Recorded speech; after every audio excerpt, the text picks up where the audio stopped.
This Friday morning edition of Pucks Across Borders on Sports Addict Live, brought to you by the one, the only First Round Collectibles.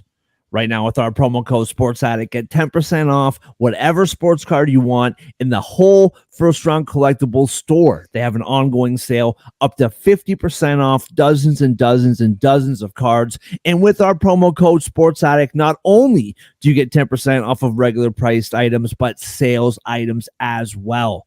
Hockey, football, basketball, baseball, wrestling, boxing, they have it all. Go over to firstroundcollectibles.com today. Use promo code Sports Addict for 10% off regular price and sales priced items. That's the number one, STRoundcollectibles.com. First Round Collectibles, sports cards for sports fans. Yeah. Let's go. We just gotta go hard. I go the hardest. I bring the pain. Not what you used to. It's all part of the game. Yeah, I just gotta go hard. I just gotta go hard. Go hard. Go hard. Yeah. Oh yeah, the beast back. Adrenaline pumping through my veins. Can't relax. Original. I am not the same as these cats. And welcome to Pucks Across Borders on a Friday morning. Lots to get into from the NHL last night. Two more potential series deciding games tonight. Lots to get into. Welcome to Pucks Across Borders on Sports Addict Live, brought to you by First Round Collectibles. I am Mark Sauter, and with me, as always, at the top of your screen, right next to me, you read his gambling picks on Winners and Whiners. You read his work on Give Me Sport. Andre, how we feeling on a Friday morning, bro? One game, 6 down, one more to go for you, New York sport fan. Yeah, pretty good, honestly. We'll get into it. Surely, I'm feeling pretty good. Absolutely. And at the bottom of your screen, you read his work about the NFL on Gridiron Heroics. John, how are you feeling on a Friday? Feeling pretty good after a compelling night of hockey last night, to say the least. And Andre, congrats. The team finally decided to clinch a conference final spots. Yeah, 100%. And a game tonight that could book their date with the New York Rangers. But we will get into that in a little bit. So let's just dive right into it, man. I think that is the lead. The Edmonton-Vancouver game was absolutely like tons of storylines coming out of that series every single day. Another game where the game-winning goal is scored with less than 40 seconds left to play. So lots to talk about there, but the lead has to be the New York Rangers. And I mean, listen, Andre, New York Rangers winning is one thing, but the way that they won, like, full disclosure, listen, I write about the NHL for Total Apex Sports. I talk about the NHL with you fine gentlemen every single day. But first and foremost, I'm a father, and I had to step away. The Rangers just made it 3-2, and I had to step away. And I go back to turn the TV on, and there's handshakes. I couldn't believe I couldn't believe it. Andre, walk us through it, man. What did you see in that game last night?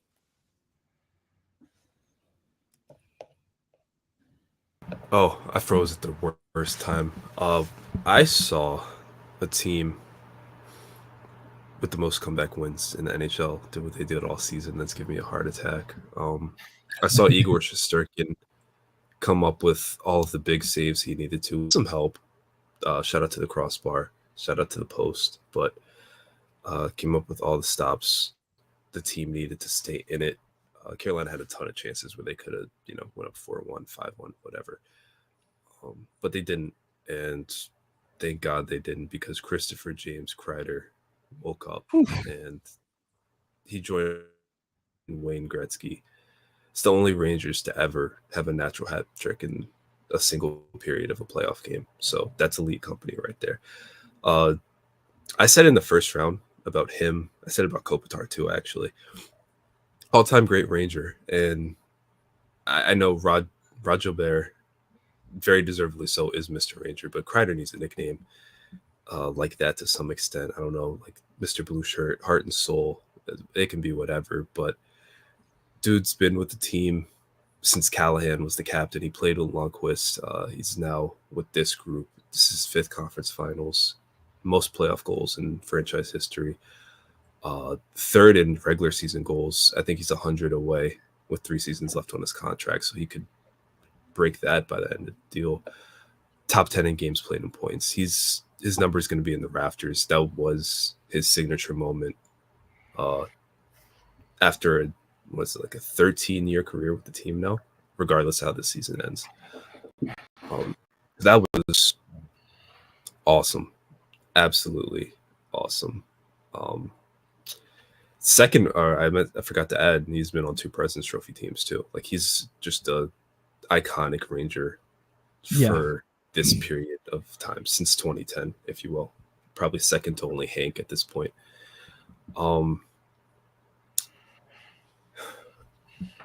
I was prepared during that second period to just absolutely unload on this team. I have a quote saved from Joe Mazzulla, the Celtics head coach. I literally, and it says, everybody wants to win until it's really time to win. Then you have to nut up and do a lot of stuff that you don't want to do. I was like, I had it locked and loaded, ready to go, but they applied the pressure. They turned on the Jets. They finally got an empty net goal when Carolina pulled the guy. So there's no quit in New York. And that's what they showed last night. It was awesome, even though it stressed me out a lot going through. Just real quick, because they weren't the only team playing. The Canes, great team, great season. I know as a Rangers fan, I was thinking we're really going to blow a 3-0 lead. Like, this is awful. Like, I keep falling for this team every year. But Carolina's a great team. This is never going to be easy. They were the Cup favorites for a reason. So phenomenal season, phenomenal year for them. They're going to look a lot different next year. For starters, Kochetkov is the guy moving forward. That game solidified that 100%. Brindamore, he might be there. He might not. That's a huge question mark. They have a ton of unrestricted free agents and only like 27 million cap space. So their GM, their front office is going to have to make a lot of very shrewd, very clever moves. Jesper Kotkaniemi, Jake Gensel, Jordan Martinook, Stefan Nesson, Brady Shea, Brett Pesce, Tony DeAngelo, and Jalen Chatfield are all unrestricted free agents. That's going to be a different. Aho's still going to be there. Kochetkov's going to be the goalie. Like, it's not going to be completely different, but that's going to be a very different looking group next year, regardless of what happens with Rod Brindamore. And the last thing I'll say is, if this is the end of the Rangers and Canes, duking it out, it's been a wild ride. It's been a fun run. It's been stressful, which means it was high stakes. It was good hockey. There were highs and lows, and that's kind of what you want in sports. So 2020 bubble playoffs, not really real postseason, but they ended Lundqvist's career, kind of ushered in Igor. Last 3 years have been jockeying for the Metro. Last 3 years, we had a 7-game playoff series and a 6-game playoff series. Wouldn't consider it a rivalry per se, but it was nice, hard-fought hockey consistently to begin this decade. So that's all I got for them. Yeah, I mean, listen, from the Carolina side of things, I believe it's already been put out there by his camp that Pesce is going to test free agency. So the odds of him coming back, the Hurricanes have been very vocal about wanting to re-sign Gensel. We'll see what happens with that. Just to kind of touch on the Carolina thing, since that's the last thing you brought up, I'm very, very curious to see what happens here because, for the last couple months, and including by me on this show, the last couple months, all the conversation's been about what like Rod Brendamore wants to stay. Rod Brendamore has ties to that organization. His kids play hockey in Carolina. He wants to stay. The owner for the Hurricanes is cheap, doesn't want to pay coaches, all about, why wouldn't they keep him? Why wouldn't they re-sign him? I've had those questions all the way along. However, now that they're out in the second round, and I think the fact that it wasn't a sweep makes it a bit more admirable, but it doesn't really change the fact that this Carolina team has been a Stanley Cup contender for a few years now, have never gotten past the hump, failed to get past the second round this year, got swept by the Panthers last year. And I know it wasn't a sweep, but you go down 3-0 to the Rangers. The odds of you winning that series, I don't care how good you are, they're pretty low.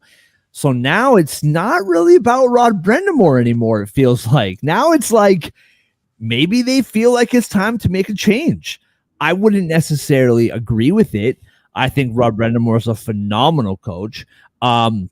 Everybody watching today throughout the day, whether live or later on in the day, has a sense of peace because there's no way that Mark could possibly find a way to bring up the Toronto Maple Leafs. But I'm going to because maybe the coaching searches for some of these teams, Devils, Leafs, is put on pause because Rod Brendamore's out now and he's a free agent. Like, there's a lot of really interesting potential storylines coming from this, from the Carolina side of things. Now over to the New York side of things. Listen, this is what Carolina does. Okay. They put a lot of shots on net and they carry the play. I was thinking about this yesterday watching the game because you're right, Andre. That second period was very concerning for the Rangers. And I was thinking about this, like, even if you are the New York Rangers, who are the President Trophy winners, you won the division, you are a Stanley Cup contender in your own right, it would be really emotionally exhausting playing the Carolina Hurricanes because they almost always carry the play. Always. It doesn't matter if they're losing, if they're winning. Carolina, they just find a way to consistently carry the play. And if you're the Rangers, like, that can be really difficult to kind of wade through. But they found a way. And like I said, I am very sorry and I feel awful about it, but I had to tend to my son and it was 3-2. I had to leave and I turned on the TV and like there was handshakes and I couldn't believe what I saw. It's no disrespect to the Rangers. It's just Carolina. They're just a very, very good team. And you just think, okay, 3-2, maybe the Rangers can come back, push this thing to overtime. But to completely lose the game was a huge shock to me. Like, if the Rangers came back and won in overtime, that it's like, oh my goodness, the Rangers. But I really, even when it was tied, 3-3, checking my phone, like, I could not, like, that didn't really surprise me. But then to see handshakes, I couldn't believe that Carolina choked that away. And I really do think, is it all on Freddie Anderson? No. But listen, Aiden Hill, very good goaltender. This was his coming out party last year in the Stanley Cup Finals. Colorado, when they won with it, it wasn't Kemper. Who did the Avalanche win with in net? Why am I completely Grubauer, right? He was okay, but we're starting to see that those two teams winning with the goaltending that they had might be an anomaly because more often than not, you need to have the guy to win.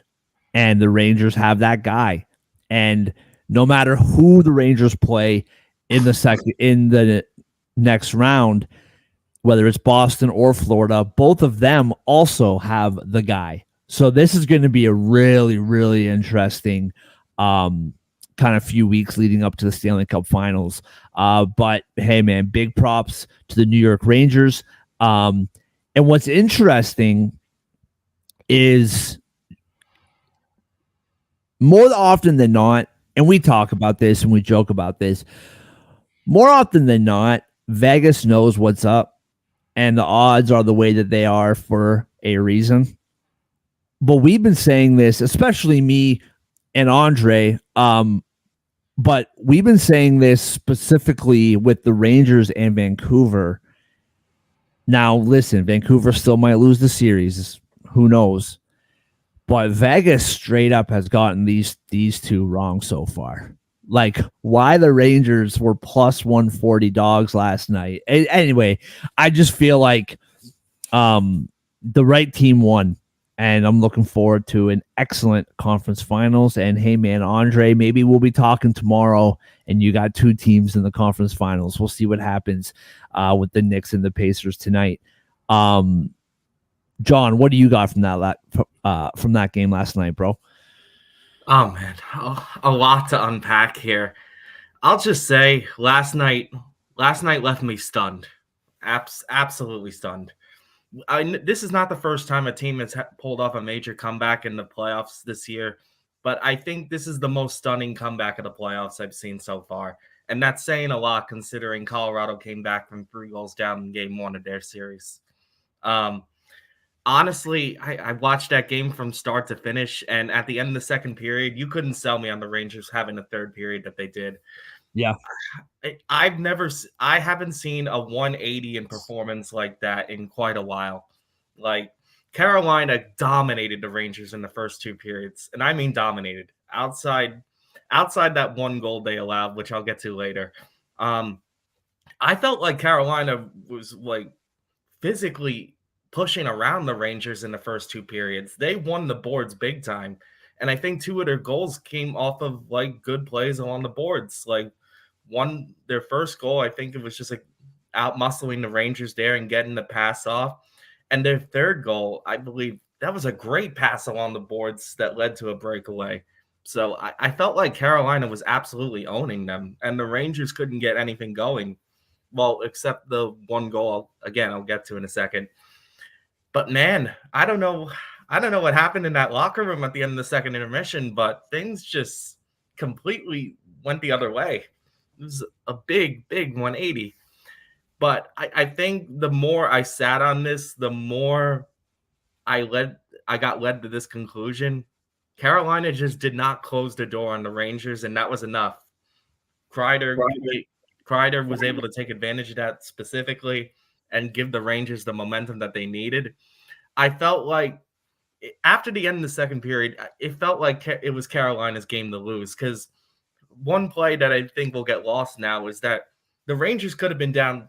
The Rangers could have had a second goal, but the one Carolina defenseman made a great play by the Nets where that puck was like an inch away from going in. And he got his stick in there at the last second.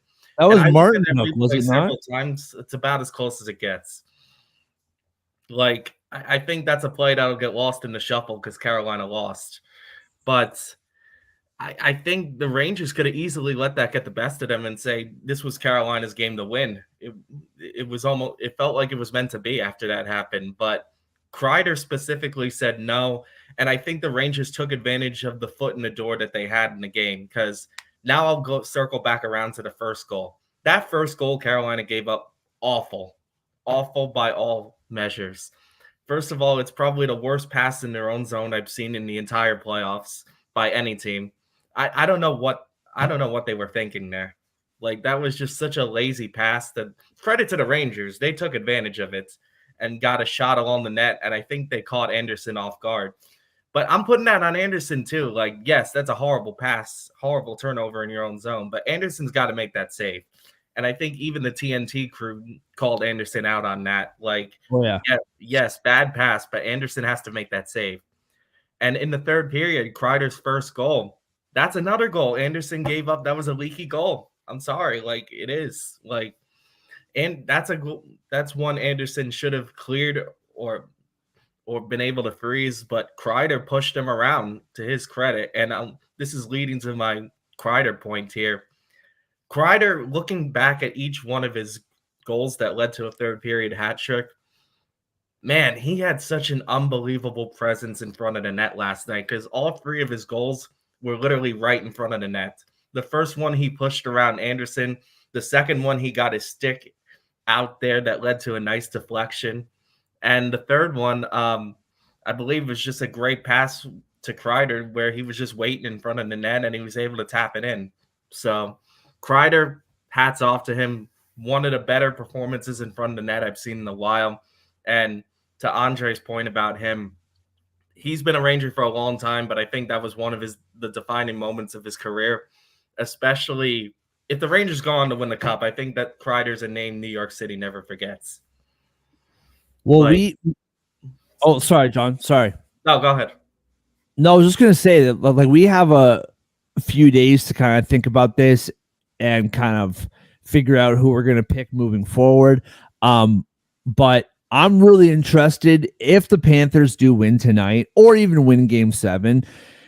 The thing about the Rangers that I really, really noticed, not just last night, but throughout specifically this series, and Andre, disagree with me if you think like you're way closer to this team than I am.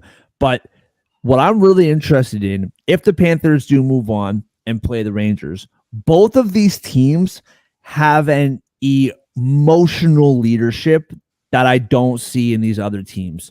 Like Kreider, Trocheck, who got another goal last night, by the way. Shout out to Vincent Trocheck. Those two guys specifically, but even Panarin, Zibanejad, Fox, like they just have this passion and love for the game, for their teammates that really comes out when you watch the games. And same with the Panthers. There's just this deep emotional aspect to how they play, where Carolina is a very skilled team, but you just don't quite get that same skill. Can only take you so far. Yes, the goaltending conversation is an absolutely valid one, but with the Rangers, I just see this grit emotionally that is just going to be a really hard thing to stop, you know? And that's why I think it's going to be really hard to beat this Rangers team. And if the Panthers do play them, that's going to be a really, really fascinating series. And I hope, for my sake, not for Andres, but for my sake, I hope it goes 7, because that's going to be a terrific, terrific series.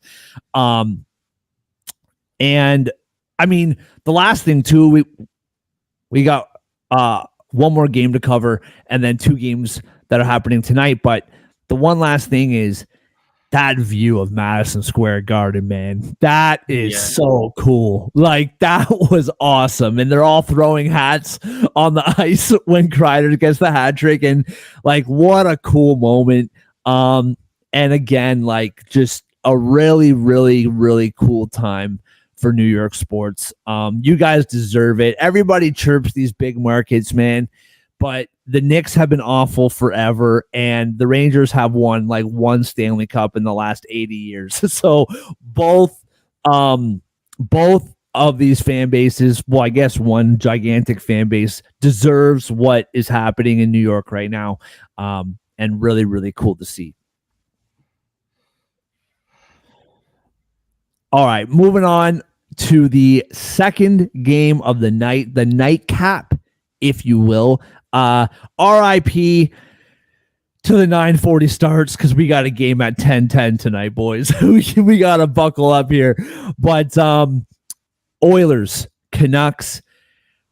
I said this yesterday on the show that whoever wins that game last night, I really felt like was going to win the series.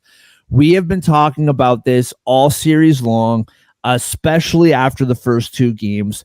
McDavid came to life in game 2. The Canucks have done a great job of specifically negating McDavid, and basically saying, hey, If you're going to beat us, then Draisaitl has to be a superstar.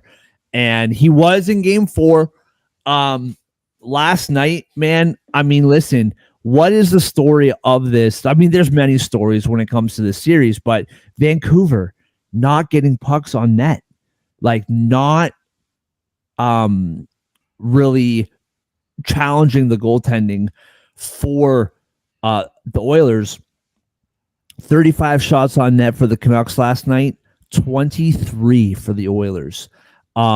Yes, the game was 2-2 with 30 whatever seconds left when JT Miller scored. I thought the Oilers were awful for the majority of that hockey game last night. I thought that Pickard did a phenomenal job keeping the game close. Not his fault at all.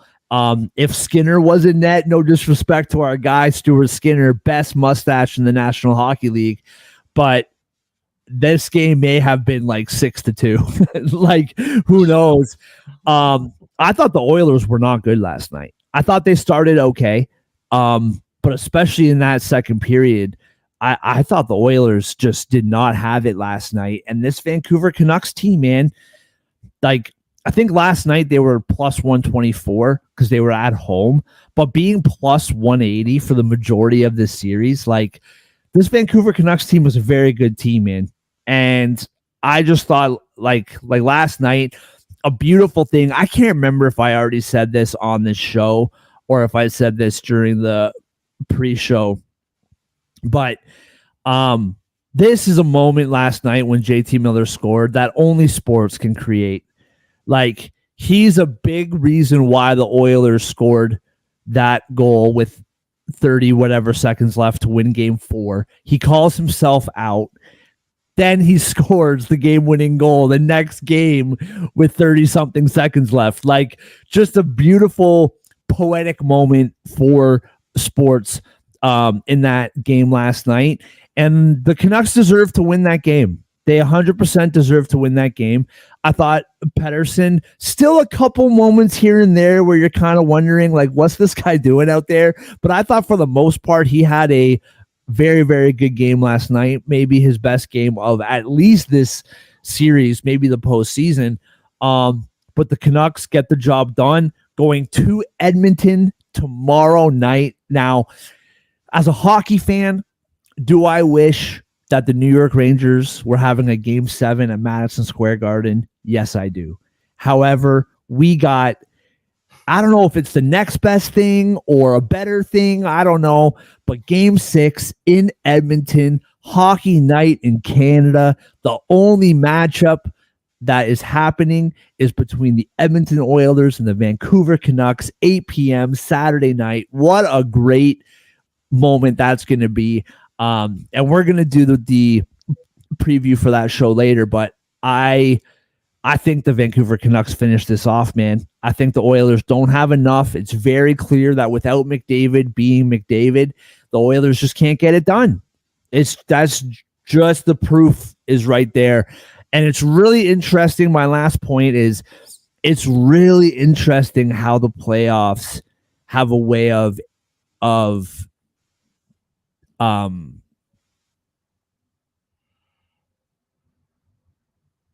exposing you, right? Is you go into the playoffs and you think you're deep, you're locked, you're loaded, you're ready to go. And as the playoffs move on, you realize, oh, we're not deep at all. It's just really been fascinating to watch how this has just unfolded for the Oilers, and we'll see what happens. John, what did you see in that game last night? In terms of tomorrow night, I think the good thing about the Rangers winning for general hockey fans on the East Coast is that tomorrow night's game's not going to have a late start. 8 o'clock. Point. You know, I guarantee you that game would have had a 10 o'clock puck drop if, like, the Rangers had a game 7 tomorrow. Oh, yeah. So we don't have to worry about that game going into the late hours. To the game last night, he touched on the game-winning goal already. Poetic is a good word for it.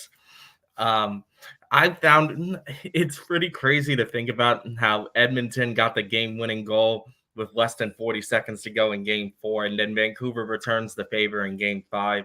Nice redemption story for JT Miller and the Canucks as a whole there.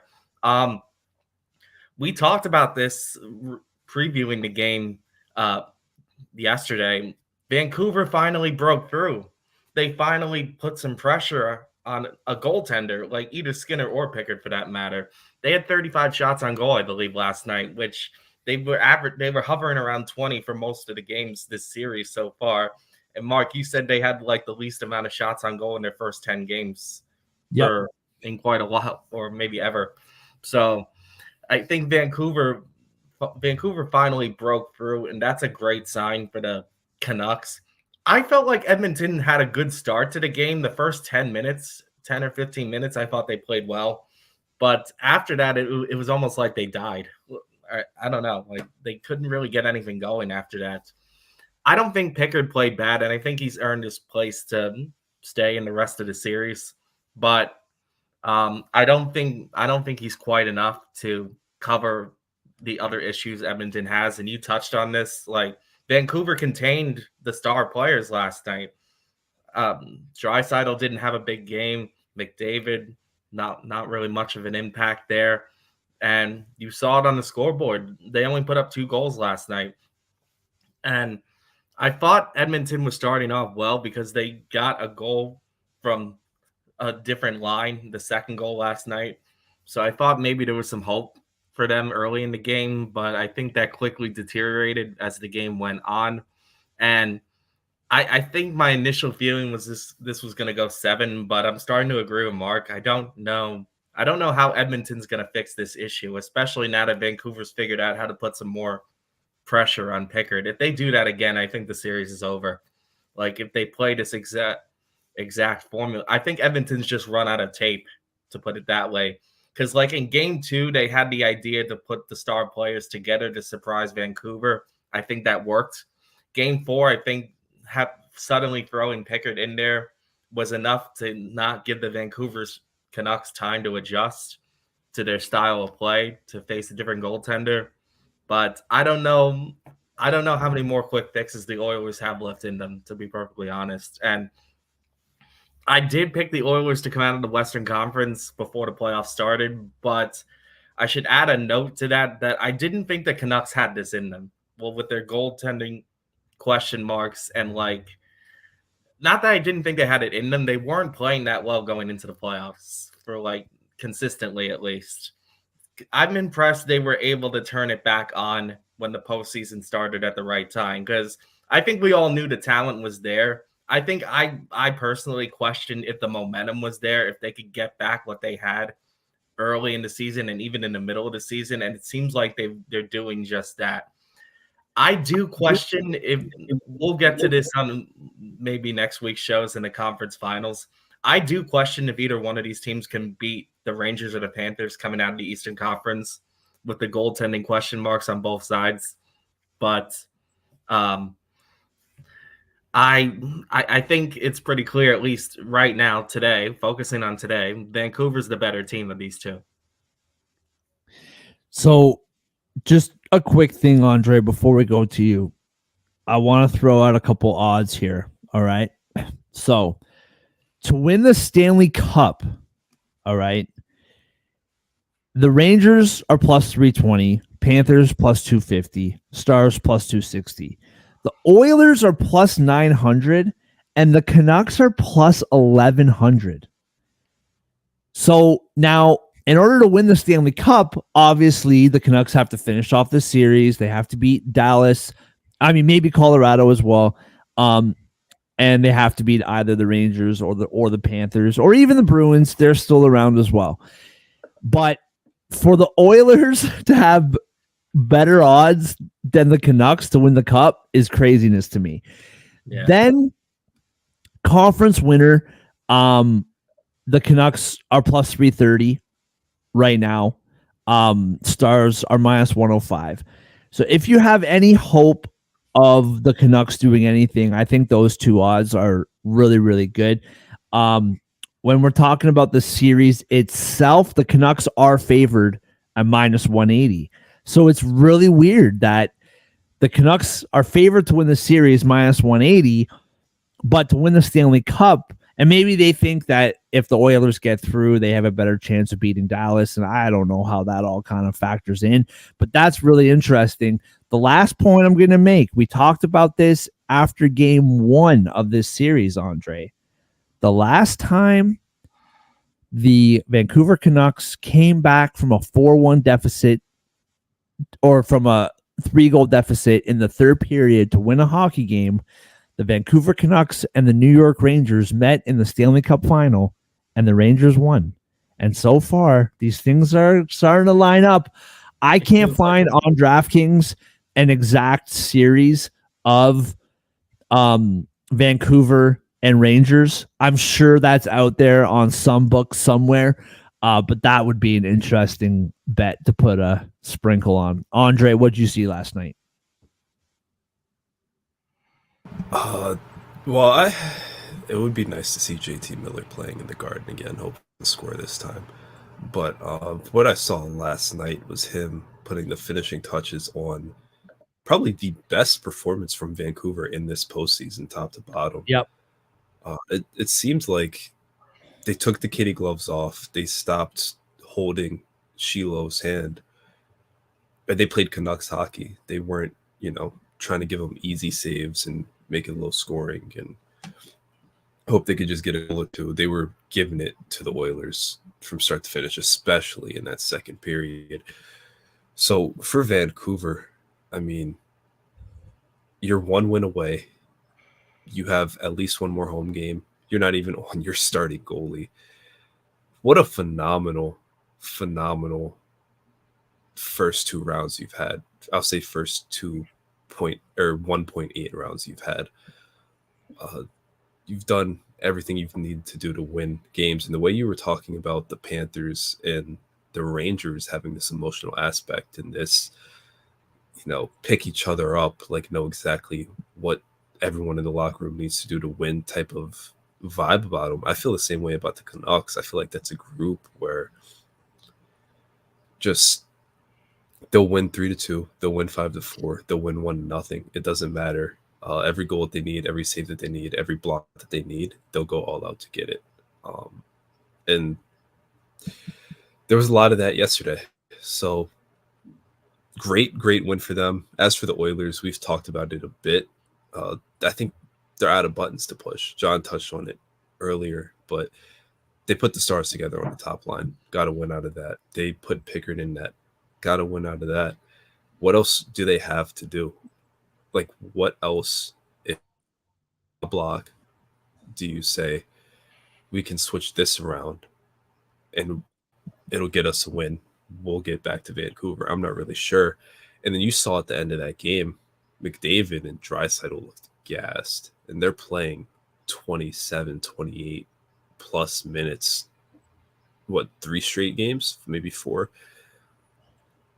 They're out of legs.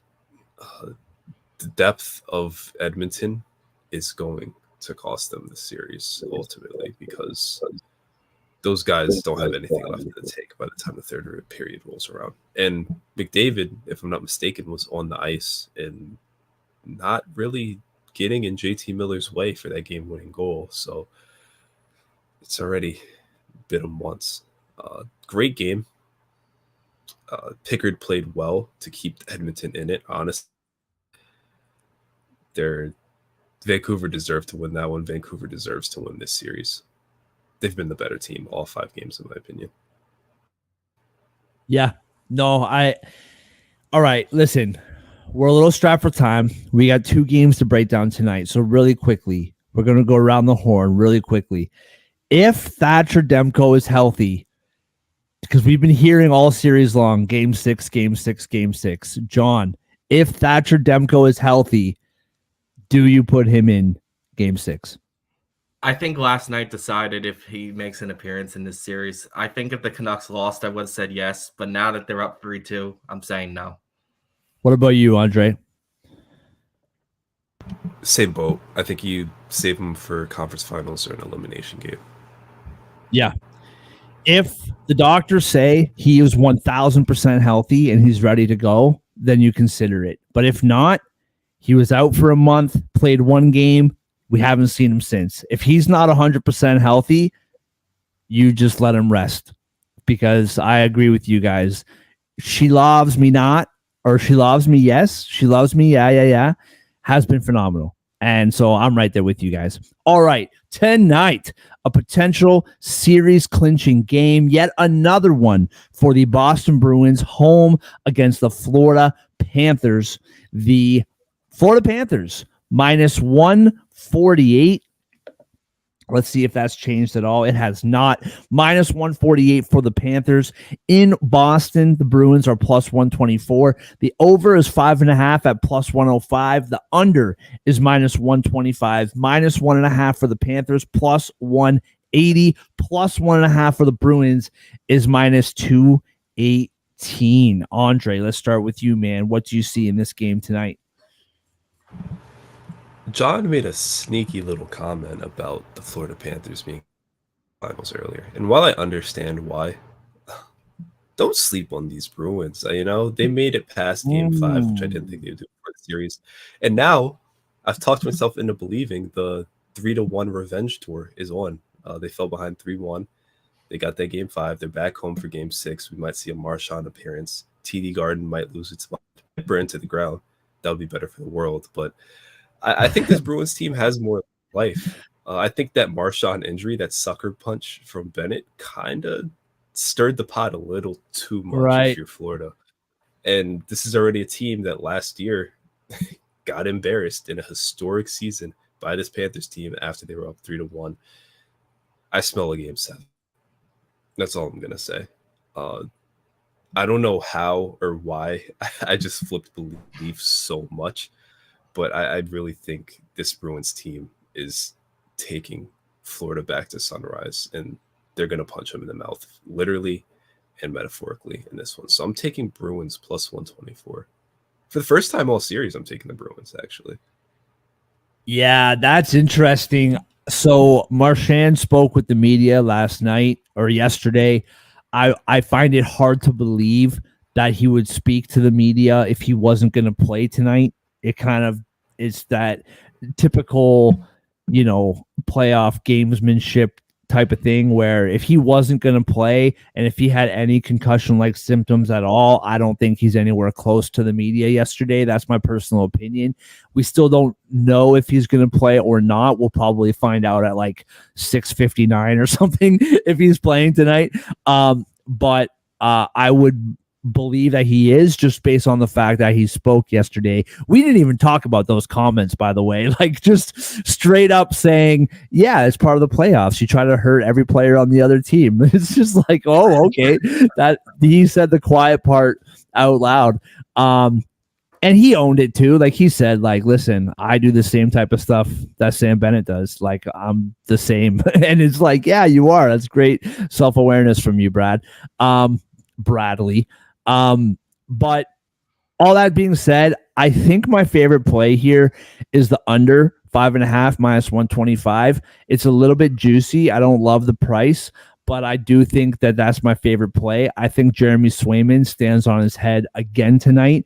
And I think that, yeah, okay, you know what? The Boston Bruins, you got 28 shots on goal the other night. Good for you. I don't think that happens again. I think the Panthers, they rested on their laurels a little bit the other night, and I don't necessarily. I'm not with you, Andre, for sure. I'm taking the plus 124, but I'm not taking the puck line for Florida. That's for sure. I'm not taking the 60-minute line, and I'm not taking the money line. I don't love the price for the money line. Clearly, minus 148, and I think Jeremy Swayman, man, he's back. The defense really let him down in games 2, 3, and 4. And but game 4 was better. The Panthers only won 3-2. But in games 2, 3 specifically, I thought the defense for Boston really let Swayman down. He was pulled in one of those games. He has only allowed 4 goals on the last 70 Florida Panthers shots. This guy is back. He's dialed in. And I don't think Boston's going to put up too many shots tonight. I think we're going to go back to what we saw earlier in the series where Boston's putting up 17, 18, 19, 20 shots. So I love the under. Who wins tonight? I do think Florida finds a way to close this out. I do, but I don't love any of the opportunities to bet them to win. And I do think that Boston has a chance. I didn't think they had a chance the other night, but I do think Boston has an opportunity. But I'm just going to stick with the under and let it ride. John, what about you? I'm glad you brought up Swayman because it's going to lead to my betting take on this game. I'm going back to an old familiar friend of mine that I took out in Game 4. I took a game off in Game 5, but I'm bringing it back around just because the betting odds seem to dictate this. I like the Swayman prop again tonight, man. Like I think both you. I think I was already feeling that way when I looked at it this morning, but I think after hearing your monologues from each of you, I'm like locked and loaded and ready to go. Swayman, the prop is over 29.5 saves. I think he hits it because I had the same stance as Mark. I don't think Florida gets held to under 30 shots again. But I could see this being a lower scoring game. I'm not ready to commit to the under on the total. But I really do think Swayman's going to have to come up with some saves if they want to have a game 7. And I think Florida's got 30 shots in them. Or I think Swayman's got 30 saves in him, I should say, no matter how this plays out. And I agree with Mark about the Florida side of the betting, where nothing much really looks appealing because, like, I don't trust the puck line in this game. I do think Boston's putting up a fight, especially if Marchand comes back, because as of now, he's a game time decision. I might also lean towards him playing tonight as well. So I don't think I can trust the puck line with those set of circumstances. 60-minute line is very tempting on the Florida side if you're taking them, assuming. But again, I could see this going overtime. I have a weird feeling. I'm copping out on taking a side, to be perfectly honest, just because I like the Swayman prop a lot more than committing to either one. So I wouldn't be surprised either way. I'm very 50-50, mainly because of the Marchand factor. I think if we knew Marchand was out, I'd be picking Florida tonight. But Marchand, I kind of agree with Andre. I could see that providing a little spark. So I think I'm going to stick with a prop play as my favorite in this game. Swayman over 29.5 saves. Well, and I think it goes both ways here, right? Where you won without Marchand in game 5. And so if you don't have him tonight, it's that kind of thinking of, we didn't have him last game. We played one of our best games of the postseason. We can win tonight. Or if he does play, it's, we won when we didn't have him. Now we do have him. We can win this game tonight. You know what I mean? I'm getting a look from my wife because I barbecued some burgers last night and I left the cheese outside all night long. I'm getting a little marital disputes on the horizon. So I do think either way, Marchand coming back or not coming back can provide a spark in a weird way. You know what I mean? So we'll see what happens. It's going to be a great game. And you can read my article on this game on Total Apex Sports later this afternoon. A little shameless plug. Actually not, wait, shameless? Well, either way, shame, no shame. Just read my article. It's one of the best articles that I've ever even seen, probably. All right, moving on to Dallas and Colorado. The Dallas Stars plus 100 tonight in Ball Arena. The Colorado Avalanche are minus 120 at home. Over is 6.5 at plus 100. The under is minus 120, minus 1.5 for the Avalanche is plus 205, plus 1.5 for the Stars is minus 250. John, what do you see in this game tonight, bro? This one I'm a little more confident in. Colorado goes game 7. I'm really liking that tonight. Ooh, okay. I really like that. I feel more confident about this one than the first game.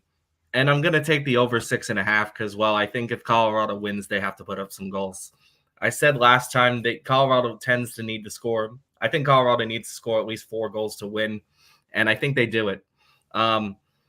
I haven't seen a prop for Georgia, so I don't know if I'm reading too much into that. I doubt anything significant is there. Oh, I would be stunned Yeah, if I would be too. anyone. Yeah. Yeah, I would be too. I'm not reading too much into that, but I do think Colorado found a groove in Game 5 that I really like from them. And also, maybe again, something I'm maybe reading too much into. I'd be very surprised if they lose all 3 games at home in this series because they lost the first 2. I feel like they're due to have one back. And I'm not saying Colorado's going to go on to win the series, but the way they looked in Game 5, it seems to me that they addressed a lot of their issues. I think they're almost playing angry now, and they're playing like a team that has nothing to lose in a good way, and I really like that. The What I noticed from the sports books is I don't think they're confident McCarr's going to have another big game because like the props are all highly in the plus, like plus 170, I believe, for his over under points, and to be a goal scorer is like plus 280 for McCarr tonight. So it seems like if the sports books are right about this, that we've questioned how accurate they are all the time. Maybe someone else besides McCarr has to step up, but I kind of believe McKinnon can be that guy if Dallas tries to take McCarr out of the picture. And Colorado, I really do think once they get rolling, they get rolling. And it's Game 5, I think, showed such a strong sign of life from the Avalanche that I can see them continuing that. They haven't had that many days off, unlike the Carolina Rangers series. I think Colorado keeps it up at least for one more game. So Colorado money line and over 6.5. Yeah, I like the over 6.5. I do. As far as the side goes, the one thing and I feel like you and I, John, have agreed a lot today. So I'm really relieved. And there's a piece flowing over me that I disagree with you. Yeah, things were way too in sync between you and I. Yeah, things were way too kosher between you and I. It was only a matter of time. The one thing I disagree with you about with regards to home ice with Colorado is, yeah, Colorado's lost a bunch of home games. But on the other side, Dallas has won all these games, and Dallas was the best road team in the NHL this season, right? Or one of them, top 2, I think. I think number 1, but maybe number 2. But Dallas has been a phenomenal road team all year long, and they've already done it. They went to Colorado, won Game 3, and despite all of the drama and the emotional situation that Colorado was facing Game 4, the Stars still won. And so to me, I'm not saying that home ice for the Avs is irrelevant because I think that's probably too strong, but Dallas is a different animal when it comes to playing on the road. And I don't think that they're scared of Ball Arena. I'm taking the over as well. I agree with you on that. As far as a side, man, I don't feel great about it. I'm not completely locked into this. I just have a feeling Dallas finds a way to figure this out tonight. I do. I think they were the better team in Game 5 for large stretches of that game. The Avalanche needed heroics by their best players to win that game. And I just feel like the Dallas Stars find a way to close this out and punch their ticket to the Western Conference Finals. I just think they get it done. But I don't feel great about it one way or the other. The last thing that I will say is my guy Wyatt Johnston, Ontario's own, he has been high plus 100s to score pretty much every game. He hasn't scored in 2 games, and he is plus 145 now, which is his lowest odds of the series. He hasn't scored in a couple games. Why is he plus 145? It's because he hasn't scored in a couple games. And I think DraftKings is expecting the same thing that I am. He's been held off the score sheet as far as the goals go, and he's going to get one tonight. So give me Wyatt Johnston. I'm on this guy. I friggin' love a Wyatt Johnson goal scoring prop. Plus 145. I'll take Dallas to win tentatively at plus 100, but I do love the over 6.5 at plus 100. Andre, what about you? I'm in the same boat as John, where I just can't see a reality where the Avs lose all 3 games of a series at home. I understand and acknowledge that Dallas was the best road team this season. They had the most points, best winning percentage, whatever. But Colorado was the best home team. Ball Arena is a unique advantage, and they lost game 3 there. They lost game 4 there. Now their backs are against the wall. Their season's on the line again. This time at home, where they were the best team. They're over the shock of Nichushkin. They responded in a big way game 5 when they were trailing. The big boys came out to play in particular. See a lot of the same things in this game. Colorado's taking this series back to Dallas, and I'm not only saying that because I picked them to win the West. I just don't see. I just can't fathom's the word I'm looking for. Ooh, a way, good word, or a reality where they get swept at home and not a Colorado team. That's uncharacteristic. So Avs minus 120, I think is great value. I also like the over because if they're going to win, they're going to need to score at least 4. Dallas is scoring 3. They've shown that all series. So you need to score at least 4. If you're going to win, I think do that. Not going to double dip on Makar, even though I want to give him a shout out for delivering last game. But yeah, Avs over.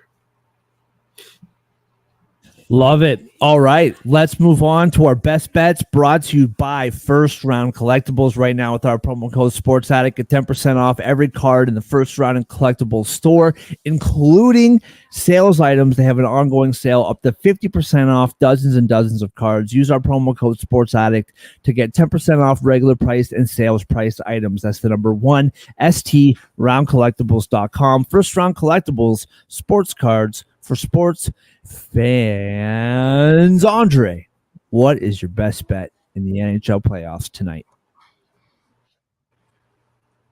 I'm taking the Avs. Whew. Nice and simple. I think they'd survive. I think they'd force a game 7. They're at home. They woke up in a big way during that game 5 comeback.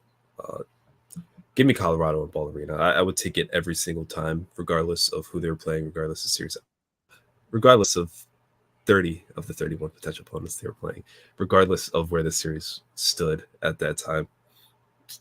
They're just phenomenal at home.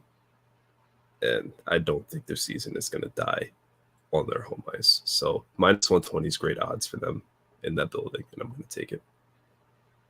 I've been outvoted 2-1, man. This is how it works in this democracy. Colorado Avalanche. All right, we'll see what happens. John, what's your best bet, dude? I'm glad Andre took it because I don't think I was bold enough to make that my best bet, despite really liking them tonight. I'm going to go back to the first game. It helped me. It benefited me in game 4, and I really like it again tonight. Swayman over 29.5 saves.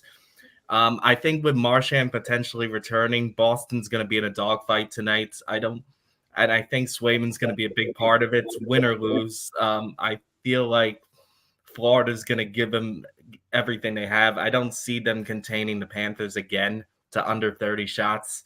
So I feel like Swayman's going to have a big performance, win or lose. And I really think the Panthers are bouncing back to put more pressure on him.